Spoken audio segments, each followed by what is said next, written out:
राष्ट्र संत श्री प्रमुख सागर सा ज्ञानी ना संसार में। अमृतदायी ज्ञान है इनके प्रवचनों के सार में। पुष्पदंत महाराज के शिष्य है, ज्ञान उन्हीं से पाया है। प्रतिमूर्त है अपने गुरु की, वो ही ओज समाया है। जग कल्याण की कुंजी इनके धर्म ज्ञान भंडार में। अमृतदायी ज्ञान है इनके प्रवचनों के सार में। अहिंसा तीर्थ के हैं ये प्रणेता, असम राज्य के राजतिथि। आत्मानुशासन से कल्याण की सिखलाए जग को युक्ति। जिन वाणी चैनल कहे गुरुवर, प्रभुवर हैं साकार में। अमृतदायी ज्ञान है इनके प्रवचनों के सार में। इस कार्यक्रम के पुण्यार्चक हैं जय कुमार, भागचंद काला, भागलपुर एंड गुवाहाटी, संतोष कुमार, मंजू देवी, आलोक कुमार रेखा, अक्षय, सांची, चिन्मय छाबड़ा गुवाहाटी, नागरमल, जीवन माला, नरेंद्र, अनीता, बीरेंद्र, प्रीति, अरिहंत, अभिनंदन, अतिशय, अक्षत गंगवाल परिवार गुवाहाटी।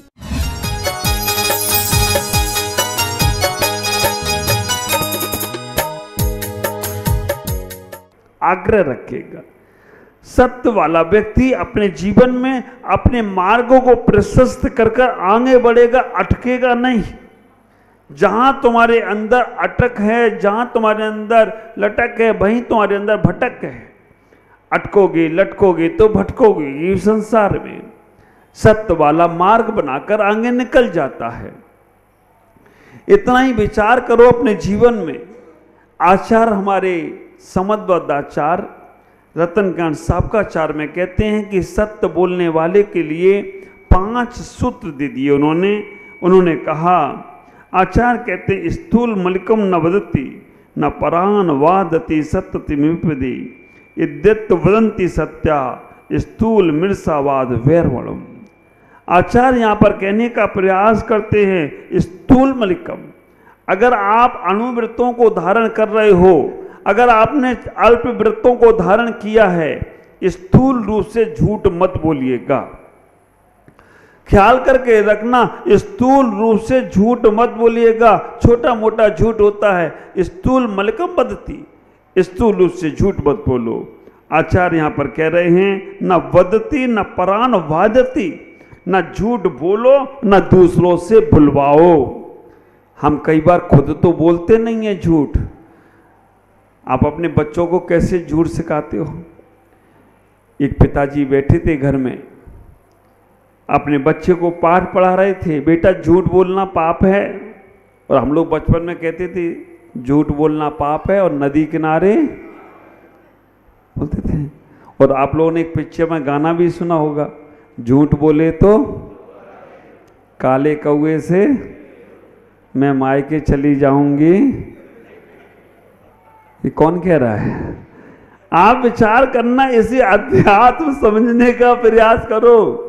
ये आत्मा तुमसे कह रही है झूठ बोले तो कर्म काटे, काले कर्मों से डरियो, नहीं तो मैं निगोद में चली जाऊंगी, तुम देखते रही हो।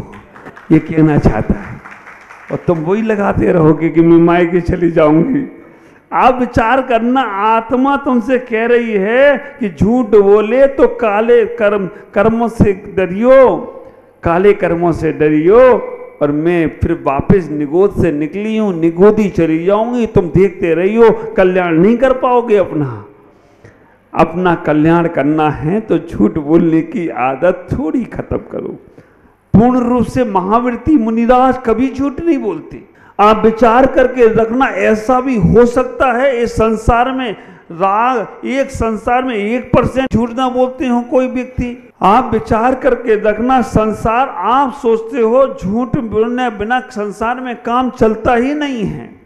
झूठ तो बोलना ही पड़ता है। आप लोगों को गर्व होना चाहिए, आप लोगों को गौरव होना चाहिए कि तुम्हारे दिगंबर संत सत्य महावृत्ति होते हैं। वो मजाक मजाक में भी झूठ नहीं बोलते हैं, उनके मुख से कभी झूठ शब्द नहीं होता है, अन्यथावादी नहीं होते हैं, मजाक में भी झूठ नहीं बोलते हैं, मौन हो जाएंगे। या वो उस जगह से हट जाएंगे। एक बार ऐसा उदाहरण सुनने में आता है कि एक मुनिराज ध्यान कर रहे हैं, साधना कर रहे हैं, और एक गाय सामने से निकलती है। कसाई पीछे से आता है, पूछता है, ए बाबा, यहां से कोई गाय निकली है क्या? आप विचार करके रखना, मुनिराज अगर नहीं बताते हैं तो वो व्यक्ति कुछ भी उल्टा सीधा उपसर्ग कर सकता है, और बताते हैं तो वो गाय की हिंसा हो जाएगी। क्या समाधान करना चाहिए? मुनिराज खड़े हुए, आगे बढ़े, थोड़े से पूछा, क्या पूछ रहे हो तुम, कि यहां से गाय निकली क्या? मुनिराज ने कहा, जब से मैं यहां आया हूं और खड़ा हुआ हूं तब से तो कोई नहीं निकला यहां से। आप विचार करके रखना, मैं जब से यहां थोड़े 4 कदम ही आगे चले, मैं जब से यहां आया हूं और खड़ा हुआ हूं तब से तो कोई नहीं निकला।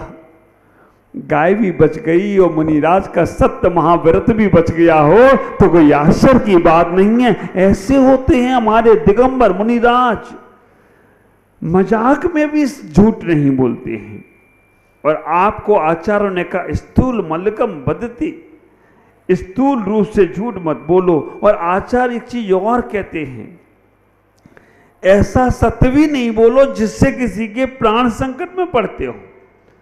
झूठ तो सही, सत्य भी ऐसा नहीं बोलो जिससे किसी के प्राण संकट में पड़ते हो। ऐसा सत्य भी तुम्हारा झूठ के बराबर है। भट्टेकर आचार्य ने मूलाचार ग्रंथ के अंदर ऐसा कह दिया। पहले लोगों को इतना विश्वास था कि घर में दरवाजे नहीं थे, विश्वास कम हुआ, दरवाजे लगे, और विश्वास कम हुआ, कुंडी लगी, और विश्वास कम हुआ, ताले लगे, और विश्वास कम हुआ, एक चौकीदार बैठा ला गया बाहर। अब विश्वास इतना भी नहीं रहा, चौकीदार पे भी नहीं है। मालूम पड़ा चौकीदार पहरेदारी माल लेके चला गया। तो अब क्या किया तुमने? अब सीसी कैमरे, ये तुम्हारे विश्वास कम हुए हैं उसका प्रमाण है कि सीसी कैमरे लग गए। और खूब लगाओ सीसी कैमरे, उनको जितने तुमने आयोजन इकट्ठे किए हैं कि भाई तुम्हारे यहाँ चोरी ना हो, उससे ज्यादा जो चोर है ना वो ये सब फैक्ट्री में पहले घूम के आ जाते हैं। तुम्हारी चोरी के साधन तुम करते रहो, वो उनके साधन का तोड़ उनके पास पहले ही है। संविधान बनाने वालों को नहीं मालूम था कि संविधान को तोड़ने वाले पहले बैठे। नियम बनते हैं और नियम टूटने की भी तैयारी हो जाती है। तो विचार करना, हमारे विश्वास एक दूसरे के पर हों। तुम्हारे झूठ बोलने से पूरा तुमने जीवन भर सत्य बोला, जीवन भर तुमने उसको अपना बनाया, अच्छा बनाया, उसके साथ व्यवहार अच्छा किया, लेकिन एक झूठ पकड़ गया तो विचार करके रखना, सारा का सारा खत्म हो जाता है। झूठ बोलने वाले का कोई विश्वास नहीं करता है, झूठ बोलने वाले पर कोई भरोसा नहीं करता है, झूठ बोलने वाले पर कोई भी अपने फेथ नहीं करता है। इतना ही विचार करके रखना, झूठ संसार का सबसे बड़ा पाप है। एक युवक ने कहा कि एक सेठ जी से, मैं आपके यहाँ नौकरी करना चाहता हूँ। सेठ जी ने कहा, क्या तनख्वाह लोगे? उसने कहा, तनख्वाह कुछ नहीं, बस महीने में एक बार झूठ बोलूंगा। तनख्वाह कुछ नहीं, बस महीने में एक बार झूठ बोलूंगा, बस उतनी छूट दे दो। सेठ ने कहा, ये तो बहुत अच्छा है, पैसा भी बच गया और मेहनती भी आदमी मिल गया। लेकिन उसे ये नहीं मालूम था कि एक बार झूठ बोलने में पूरी दुनिया तबाह होने वाली है। एक बार झूठ बोलने में आप विचार करना। सेठ से कहा कि महीने में एक बार झूठ बोलूंगा, और महीने का लास्ट दिन था, उसने आके सेठ की पत्नी को बोला कि तुम्हारा सेठ गड़बड़ है। वो तुम्हारा सेठ गड़बड़ है, वो दूसरे की कहीं कहीं पे जाता है और तुम्हें मारना चाहता है, तुम्हें मारना चाहता है। और आज तुम अगर देख लेना, तुम आज रात को देख लेना, सेठ अपने तकिए के नीचे चक्कू रख के सोएगा। वो आज रात को तुम्हारा काम तमाम कर देगा। सेठानी ने कहा, अच्छा ये बात है, देखता हूं। हाँ, उसने ये और कह दिया कि अगर तुम्हें अपने सेठ के परीक्षा लेना है तो जो उसकी बड़ी बड़ी मूछें हैं ना, वो मूछों का रौब दिखाकर लोगों को फंसाता है, उसकी तुम मूछ काट देना कैंची से।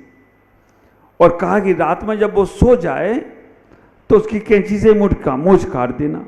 सेठानी को पड़ा गया। उधर सेठ को कहा जाकर उसने, सेठ जी तुम्हारी पत्नी का मामला गड़बड़ है और आज वो रात को कैंची से तुम्हारी नाक काटने वाली है। दोनों को बिड़ा दिया। रात हुई, सेठ भी जग रहा था, सोने का नाटक कर रहा था। सेठानी भी तैयार थी कि आज मूछ काटूंगी मैं इनकी रात को, और सेठ भी तैयार था, जैसे ही मूछ काटेगी मैं अपने आज चक्कू लेकर इसको, सेठ को भी बोल देते आज चक्कू रखना तो अपने पास, रात को मूछ काटे तो तुम चक्कू दिखा देना इसको, तुम बच जाओगे, नहीं तो तुम्हारा काम तमाम है। और ऐसा ही हुआ। रात को जैसे ही सेठानी उठी, सेठ समझ गया अभी ये मूछ काटने वाली है। सेठ ने तलवार चक्कू रखा था, वो निकाला। सेठानी ने कहा कि देखो आप ये चक्कू की तरफ हाथ जा रहा है, मेरी गर्दन काटने वाला है। और दोनों एक दूसरे को जाग गए, बच गए। लेकिन सुबह से जो कलह हुई, सुबह से जो परिवार टूटा, सुबह से जो परिवार में बिखराव आया, एक दूसरे से बात नहीं करना, एक दूसरे के साथ नहीं बैठना, एक दूसरे को मुंह नहीं देखना, पूरा परिवार खत्म हो गया।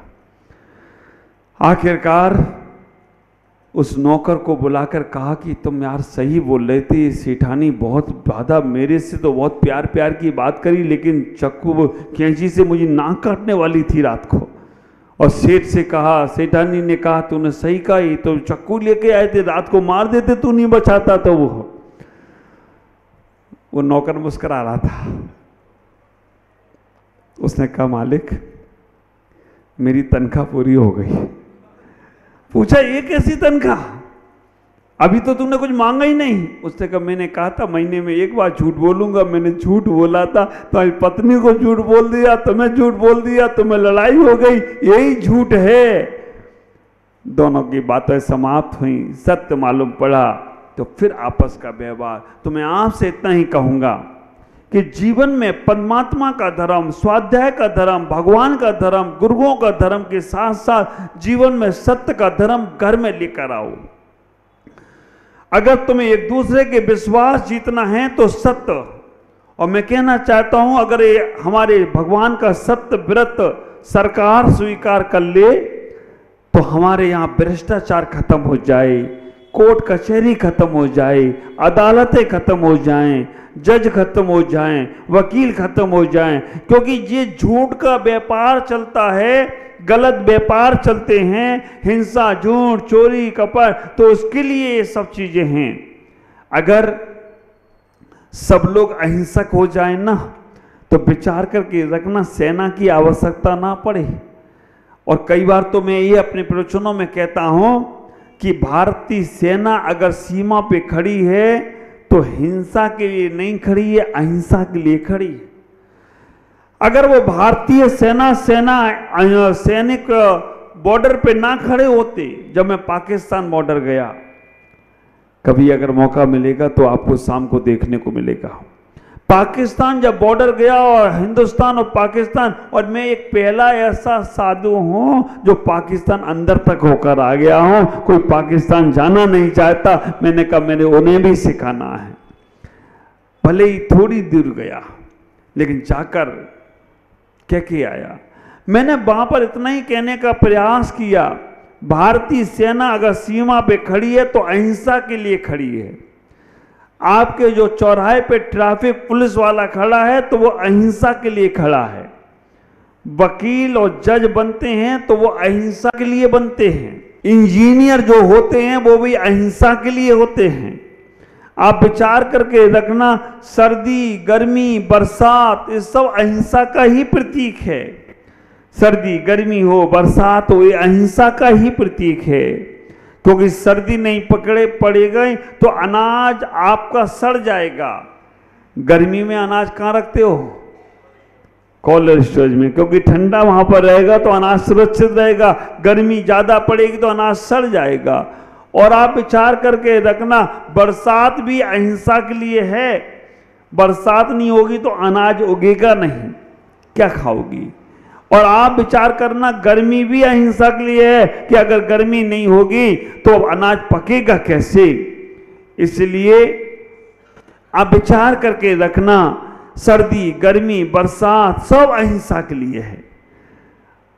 आपको आश्चर्य होगा, गाड़ियां चलाते आप हो, लेकिन जानकारी में दे रहा हूं, आपकी गाड़ी में जो ब्रेक लगा है वो काय के लिए लगा है? हिंसा के लिए, अहिंसा के लिए?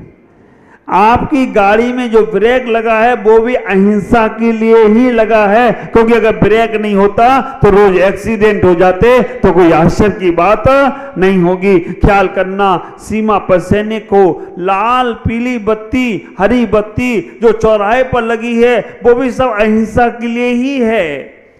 हमारा जीवन पूरा अहिंसा के लिए है, सत्य बोलने के लिए है। हम सत्य को स्वीकार तो करें।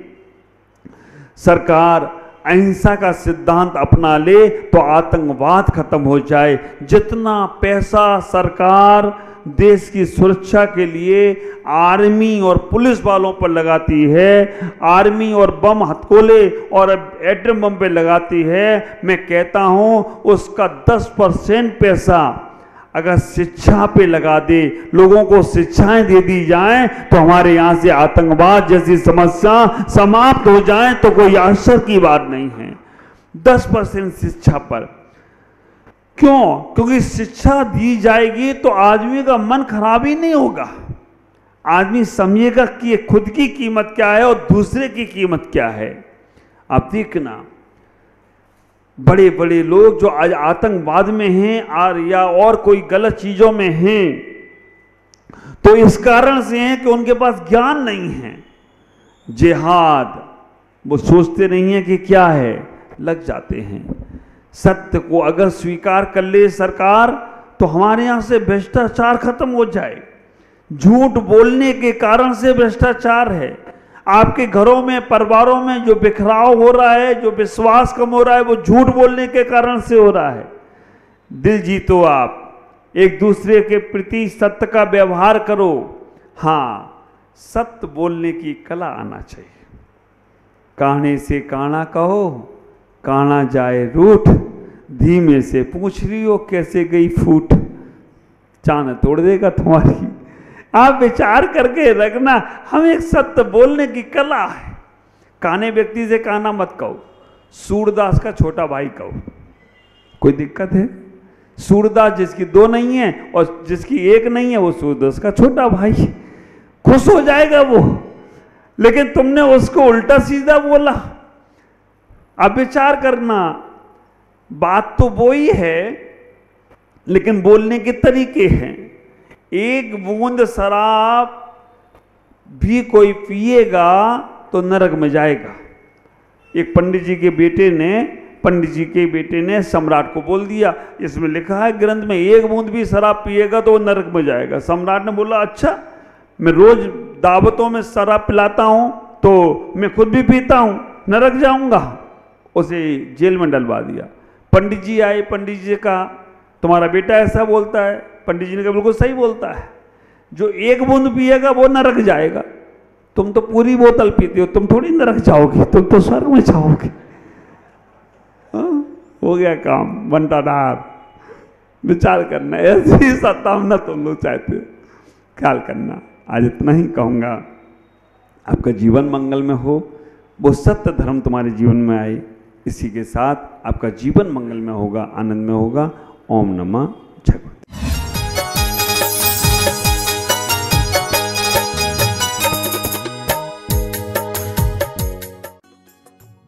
इस कार्यक्रम के पुण्यार्चक थे जय कुमार, भागचंद काला, भागलपुर एंड गुवाहाटी, संतोष कुमार, मंजू देवी, आलोक कुमार रेखा, अक्षय, सांची, चिन्मय छाबड़ा, गुवाहाटी, नागरमल, जीवन माला, नरेंद्र, अनीता, बीरेंद्र, प्रीति, अरिहंत, अभिनंदन, अतिशय, अक्षत गंगवाल परिवार, गुवाहाटी।